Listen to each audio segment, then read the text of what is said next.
잠언 10장의 말씀입니다. 제목이 자식 농사의 중요성이라고 되어 있습니다.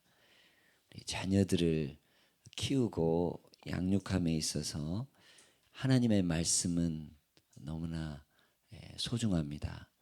그리고 그 말씀대로 우리가 자녀들을 양육하고 키우면 분명히 잘 되고 바르게 될 줄로 믿습니다. 솔로몬의 잠언이라 이렇게 시작되는 10장의 말씀, 우리가 잠언 1장에서도 1절에 보니까 다윗의 아들 이스라엘 왕 솔로몬의 잠언이라 이렇게 되어 있습니다. 또 25장에도 솔로몬의 잠언이다라고 하면서 이 잠언을 쓴 이 저자에 대한 분명한 기록을 해주고 있죠. 히브리인들이 지혜를 생각할 때 누구를 떠올렸겠습니까? 바로 솔로몬을 떠올렸겠지요. 열왕기상 4장에 보니까 하나님이 솔로몬에게 지혜와 총명을 심히 많이 주셨다. 그러죠. 우리 자녀들이 이렇게 지혜롭고 총명하고 명철하면 우리 부모들이 무슨 걱정을 하겠어요. 그런데 우리 자녀들이 아직은 경험도 미숙하고 또 세상이 얼마나 힘들고 어렵고 살아보니까 그러지 않습니까? 그리고 너희들이 이런 실수와 또한 허물과 잘못을 반복하지 않기를 부모들이 이렇게 원하지 않겠습니까? 그죠? 그래서 나는 혹 이런 인생을 살아와서 가끔은 실수도 하고 넘어지기도 했는데 우리 자녀들은 그러지 않았으면 하는 마음이 우리 부모들에게 늘 있지 않습니까? 그죠? 그래서 하나님의 말씀으로 이렇게 키우려고 하는데 우리 아이들이 좋은 걸 주면 좋은 걸로 받아들이지 않고 또 부모가 이렇게 말하면 잔소리로 알고 또 괜히 이렇게 한번 튕겨보기도 하고 그죠? 그리고 이제 꼭 하는 말이 있어요. 너 같은 아들 딸을 낳아봐라. 예, 그리고 키워봐라. 결론은 부모들이 그런 얘기를 하잖아요. 예, 그러다 보면 이제 나중에 이제 어른이 되다 보면 부모님이 왜 그런 말을 했는가. 그때 좀 잘하고 그럴 걸. 예, 그러지 않습니까? 하나님께서는 솔로몬에게 이렇게 지혜와 총명을 많이 주었죠. 듣는 마음을 주었습니다. 우리 자녀들에게 이렇게 겸손히 듣는 마음을 받는다면 결코 이 세상을 살면서 실수도 좀 줄어들고 또 넘어짐도 좀 줄어들고 그럴 것 같아요. 그리고 어리석은 자가 되지 아니하고 지혜로운 자가 되어서 하나님을 기쁘시게 하고 하나님의 마음에 합하고 하나님의 뜻에 합당한 사람들로 살아가게 될 줄로 믿습니다. 자, 솔로몬의 지혜가 동쪽의 모든 사람의 지혜와 애굽의 모든 지혜보다 뛰어나서 잠언을 3,000가지나 지었다라고 했습니다. 그리고 그의 노래가 1,005편이라. 예, 우리 뭐 요즘 유행하고 뭐 하는 그런 이 가수들 노래 하나 유행만 해도 돈을 많이 벌지 않습니까? 그죠? 근데 우리 솔로몬은 지혜를 받아가지고 노래도 1,005편이나 짓고 또 이 잠언도 3,000편이나 지을 정도니까 이 분명히 지혜는 하늘로부터 오는 거겠죠. 예, 우리가 경험에서 얻는 그런 지식도 있지만 하나님이 주신 지혜 아니겠어요? 99%의 노력보다도 1%의 영감, 이게 훨씬 중요한 겁니다. 그죠? 그것은 하나님께서 주시는 겁니다. 우리가 8장에서도 창조자는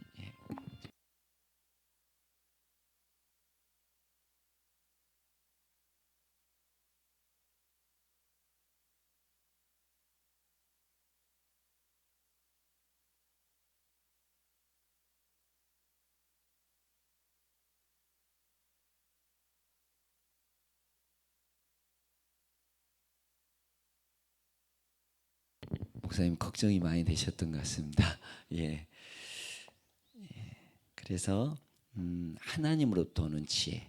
그래서 8장에 창조자가 누구라고 얘기를 합니까? 바로 예수 그리스도라. 예, 그죠? 그래서 목사님 말씀하셨던 것처럼 욥기나 전도서를 읽어보면 이 창조의 질서할 때 예수님이 분명히 함께 있었다. 성부, 성자, 성령이 이렇게 같이 귀한 일을 감당했다라는 것을 이야기하고 있습니다. 우리 예수님이 그래서 지혜롭고 창조하시는 분이기 때문에 나를 따르라. 내가 곧 길이다. 진리다.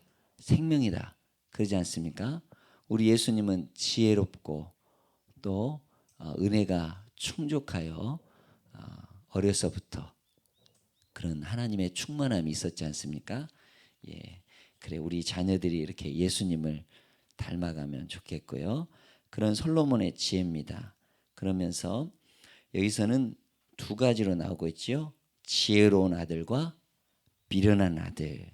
우리가 마태복음 7장에 보니까 하나님의 말씀을 듣고 행하고 순종하는 사람은 지혜로운 사람이다. 그래서 집을 짓되 어떻습니까? 반석 위에 집을 짓는다. 어제도 우리가 말씀을 들었지만 지혜가 이렇게 이야기를 하지 않습니까? 초청을 하지 않습니까? 그래서 그 말씀을 듣고 함께 있으면 당연히 묻어오는 거예요. 그죠? 우리가 시장에 가서 어물전에 어슬렁 그냥 이렇게 뭐 사지 않고 이렇게 1시간 동안만 다녀도 이 옷에서 무슨 냄새가 나겠어요? 예, 고기 썩은 냄새가 나지 않겠어요? 근데 백화점의 1층에 고급 향수점에 우리가 돈 주고 사지는 않을지라도 1시간 정도 그냥 어슬렁 이렇게 가다 보면 이 몸에서 자연스럽게 뭐가 나겠어요? 향수 냄새가 나지 않겠습니까? 예, 지혜는 그런 겁니다. 하나님의 말씀을 어떻게든 뭐 하나님이 주셔서 이제 이해도 되고 또 감동을 받아서 깨닫는 은혜가 있겠지만 그냥 학가다 하고 말씀 읽고 또 이렇게 가까이 하다 보면 어느새 그 지혜로운 말씀이 내 것이 되는 겁니다. 그리고 그것이 흘러가게 되는 것입니다. 그런데 자꾸 어리석어서 음녀가 또한 이 간교하게 호리고 하는 그러한 이 지혜롭지 못한데 자꾸 가고 또 기웃거리고 거기에 발을 이렇게 가까이 대면 당연히 넘어지고 또 걸리고 빠지고 그러지 않겠습니까? 그죠? 자, 어리석은 자는 마치 모래 위에 지은 사람과 같이 허물어져 버리게 된다라는 겁니다. 그죠? 이 세상 것이 아무리 좋아도 그것은 견고하게 세울 수 없는 것입니다. 공적이 이렇게 불로 딱 지나갈 텐데 지푸라기로 지은 것 또한 나무로 목재로 지은 것 이런 것들은 불이 딱 지나가 버리면 어때요? 흔적도 없이 다 없어져 버립니다. 그런데 그거를 견디고 그걸 이기고 할 수 있는 것은 바로 하나님의 말씀, 하나님의 은혜, 하나님의 능력, 하나님께서 함께 하심 그렇다라는 겁니다. 자, 지혜로운 아들은 아버지를 기쁘게 한다. 미련한 아들은 어머니의 근심이다. 예, 그죠? 근심스러운 자녀들이 좋습니까? 뭘 해도 참 이렇게 하나를 가르쳐 주면 둘을 알고 또 열을 알 정도면 너무나 좋겠지만 10가지도 바라지도 않습니다. 그냥 하나를 가르쳐 주는데 하나 정도만 잘 알아도 좋을 것 같습니다. 그래서 이렇게 지혜로운 아들과 미련한 아들로 자 이렇게 나눠지고 있다라는 겁니다. 그리고 쭉 읽어보시면 알겠지만 뭐 손을 게으르게 놀리는 자는 가난하게 되고 손이 부지런한 자는 부하게 되느니라. 그죠? 보통 우리가 뭐 남자나 여자나 근면성실하면 재물은 따라오게 되어 있습니다. 그죠? 근데 가난하게 되는 것은 부지런하지 않기 때문에 그렇습니다. 그러죠? 개미에게 가서 그 부지런하고 근면한 것을 배우라라고 이야기를 하죠. 자, 여름에 거두는 자는 지혜로운 아들이나 추수 때 자는 자는 부끄러움을 끼치는 아들이니라. 분명히 우리 추수 때가 오겠지요. 예, 그러면 여기서 우리가 적용할 때는 우리 주님이 오실 때, 야, 내가 똑같이 24시간 주고 인생을 주고 목적을 줬는데 못하다 왔니? 예, 그렇게 물어보시면 여러분들 어떻게 하실 거예요? 예, 분명히 주님이 회개할 때가 온다라는 겁니다. 5달란트도 주고 2달란트도 주고 1달란트도 줬습니다. 그러면 그걸 회개할 때가 온다라는 겁니다. 추수 때는. 그러니까 우리는 졸지 말고 자지 말고 또 죄에 얽매이지 말고 늘 믿음의 경주 앞에 있는 십자가를 바라보고 사명 바라보고 주님이 주신 비전 바라보고 목적 있는 삶을 살아가야 할 줄로 믿습니다. 예.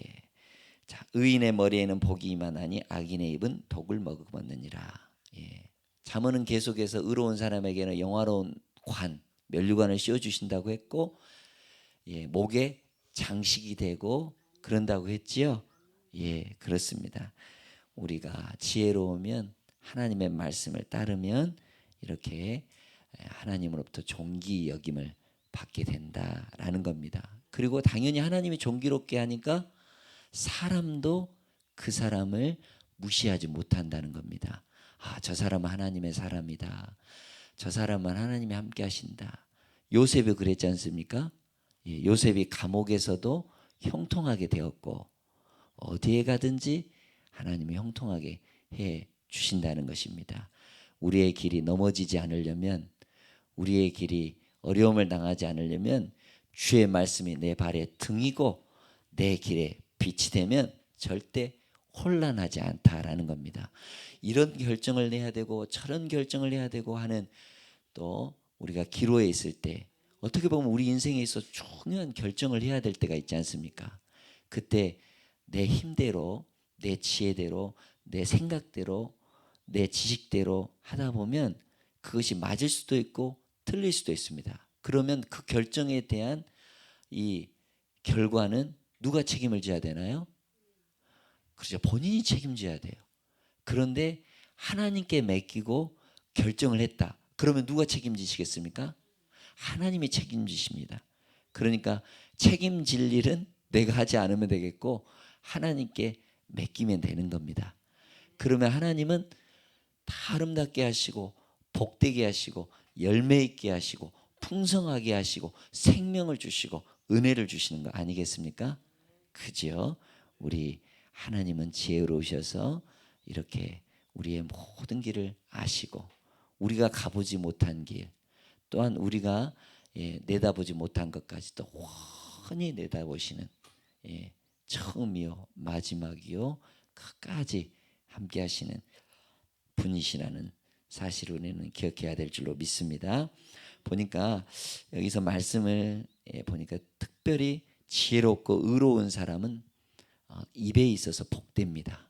그런데 어리석고 미련한 사람은 입에서부터 벌써 안 된다. 입에서부터 부정적이고 불평하는 겁니다. 그죠? 11절에 보니까 같이 한번 읽어볼까요? 의인의 입은 생명의 샘이라도 악인의 입은 독을 머금었느니라. 아멘. 참 밑줄을 좀 그어봐야 될 말씀 아니겠어요? 오늘 이 말씀 한 구절 붙들고 의로운 사람의 입술은 생명의 입이다. 샘이다. 그죠? 예. 여러분들 한참 목이 마른데 이렇게 샘가에 갔는데 물을 탁 떠서 먹으려고 하니 거기에 냄새도 나고 쓰고 그다음 이게 더럽다. 그러면 어떻게 했어요? 되게 실망스럽겠죠. 자, 샘이라는 거는 맑고 깨끗하고 맛도 줘야 되겠죠. 예. 저도 어렸을 때 수도가 이렇게 나지 않았을 때 동네에 우물이 하나가 있었습니다. 여러분 옛날에 우물 있었지 않습니까? 그죠? 거기 가보면 여러분들 어떤 분들이 여름이 되면 뭐 거기다가 수박도 넣으시기도 하고 그러는데 뭐 그때 당시는 뭐 그렇게 마을 인심들이 다 좋아가지고 뭐 누가 그렇게 놔둬도 훔쳐가지도 않고 그랬으니까 그랬지 않습니까? 그리고 두레박으로 이렇게 물을 이렇게 깃는데 제가 기억되는 샘은 이 그 주변에 초록색 이끼들이 있었어요. 그러니까 그만큼 어때요? 맑았다라는 겁니다. 지금은 이제 그 샘이 이제 다 메꿔져 가지고 없고요. 그런데 대단히 맑았습니다. 저희 집은 저희 마을은 천해 해가지고 말 샘천에다가 바다해 해가지고 아주 좋은 물도 좋은 곳이었습니다. 근데 이제 상수도가 낮아가지고 이제는 이렇게 수도꼭지를 틀면 물이 나오는 그런 이제 시대에 살게 되었는데 옛날에는 그렇게 다 그랬죠. 그런데 여러분들 그 샘이 더러워지면 어떻게 해야 되겠어요?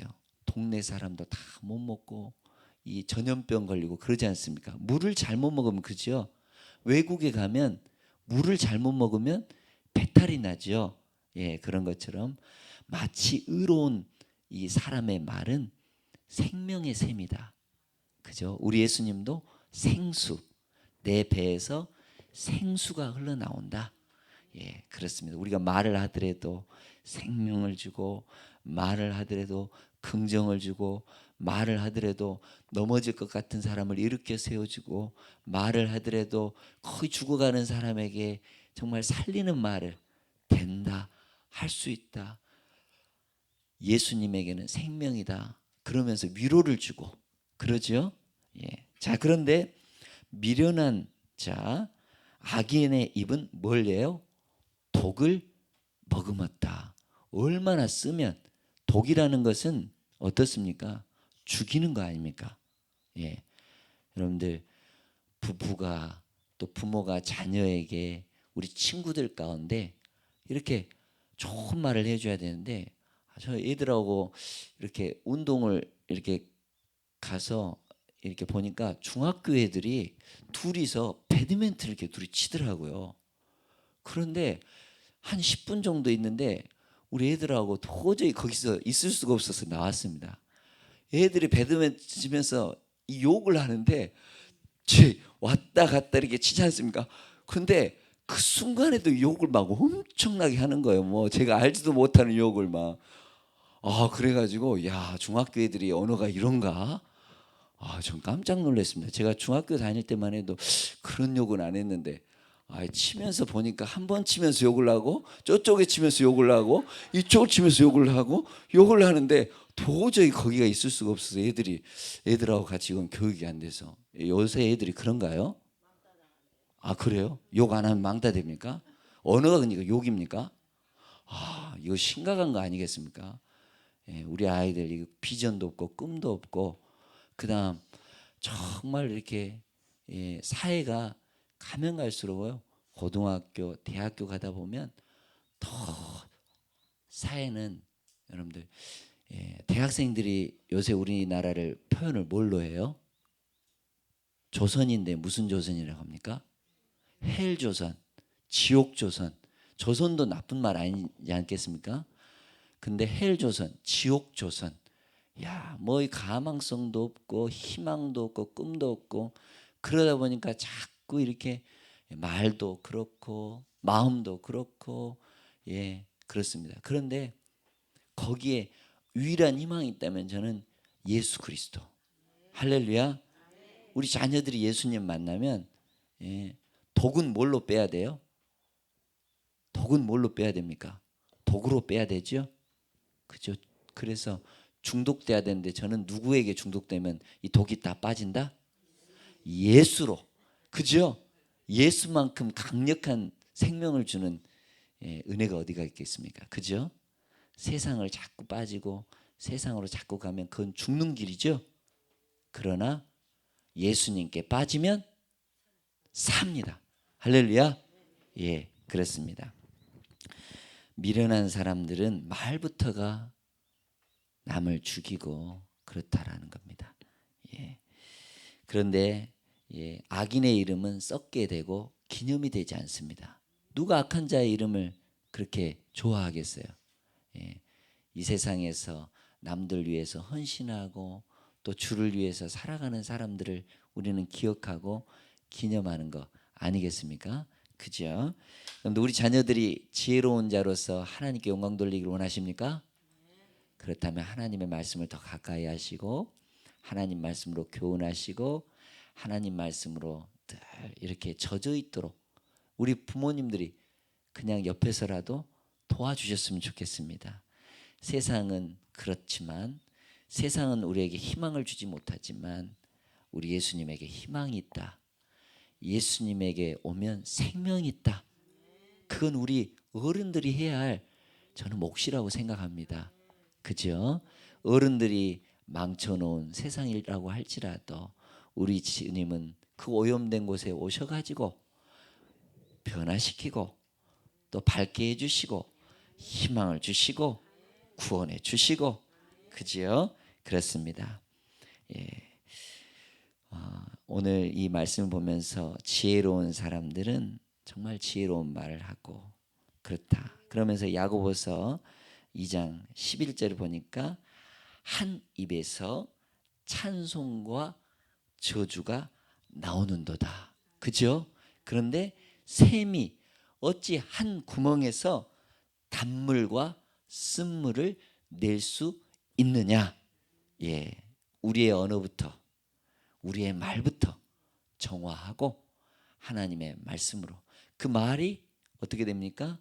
나중에는 행동으로 옮겨지고 행동이 자꾸 되다 보면 습관이 되는 거 아니겠습니까? 그죠? 그러니까 이 말부터 우리가 조심하고 삼가고 또 은혜로운 말, 생명 있는 말, 예, 그죠? 예, 그래요. 우리 자녀들로부터 이러한 지혜로운 말을 배우고 또 은혜로운 말을 배우고 그래서 우리 31절 마지막 한번 읽고 마치도록 하겠습니다. 의인의 입은 지혜를 내어도 패역한 혀는 배임을 당할 것이니라. 의인의 입술은 기쁘게 할 것을 알거늘 악인의 입은 패역을 말하느니라. 아멘. 그래요. 우리의 입술부터 나의 마음의 묵상이 나의 입술에 이 생명이 되는 그런 말로 오늘도 나를 꾸미고 또 그 말이 생명을 살리고 또 구원해 주는 말 또한 예수를 닮은 은혜로운 말로 우리의 삶을 또한 복되게 하는 귀한 날이 되시기를 축원합니다. 기도하겠습니다.